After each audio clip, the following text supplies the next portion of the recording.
नंतर पहिलीच बैठक जी आहे ती होती, काय नेमकं बैठकीत चर्चा झाली? आज जुन्नर तालुका राष्ट्रवादी काँग्रेस पक्ष म्हणून आम्ही जे मागच्या नगर परिषद आणि आताच्या जिल्हा परिषदच्या निवडणुकीला सामोरे गेलो आणि निवडणुकीच्या दरम्यानच जी दादांची अत्यंत दुर्दैवी अशी घटना घडली आणि त्यानंतर सुनेत्रा वहिनींनी उपमुख्यमंत्री आणि पालकमंत्री म्हणून टेकओव्हर केलं आणि त्या निकालानंतर आमची पहिलीच भेट ही वहिनींची होती.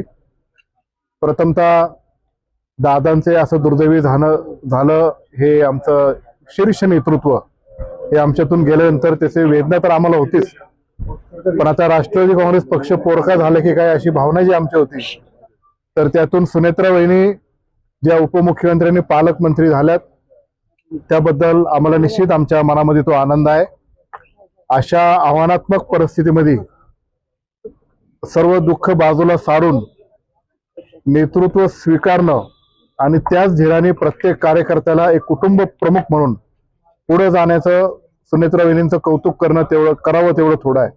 पण आज आमची भेट झाल्यानंतर जिल्हा परिषद असेल, जिल्हा नियोजन असेल, महाराष्ट्र शासन असेल, त्याच्या माध्यमातून अजितदादा जसे आम्हाला पाठबळ देत होते त्याच प्रकारचं पाठबळ संपूर्ण जुन्नर तालुक्याच्या प्रत्येक कार्यकर्त्याच्या पाठीमागे ते उभे करतील असा विश्वास त्यांनी आम्हाला दाखवला. आणि पहिलीच भेट असल्यामुळे नेमकी वहिनी काय बोलतील अशी आमच्या मनामध्ये एक कुतूहल होतं किंवा काय बोलणार आहे, कारण ते फर्स्ट टाइम पॉलिटिकल इव्हेंटमध्ये आमच्याशी बोलतायत असं आम्ही ते जाणवलं. पण ज्या सक्षमपणे एखादी स्त्री पदर खोचून नेतृत्व करण्यासाठी पुढे येत आहे ही चुणूक जणू काय जिजामातासारखी आम्हाला त्या सुनेत्रा वहिनींमध्ये दिसली.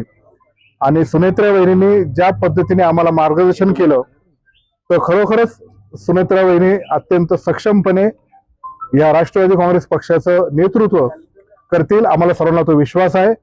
आणि पुन्हा एकदा उमेदीने अजितदादांचे जे स्वप्न होतं, अजितदादांचे जे विचार होते, जे आमचे पक्षाचे फुले शाहू आंबेडकर एक विचाराने आम्ही जे पुढे जात आहोत तो विचार आता आम्ही पुन्हा एकदा अजितदादांचेच प्रतिबिंब म्हणून सुनेत्राताई पवार यांच्यामध्ये पाहून एकदम चांगल्या मनाने, चांगल्या ताकदीने पुढे जाण्याचा आम्ही निर्धार केलेला आहे.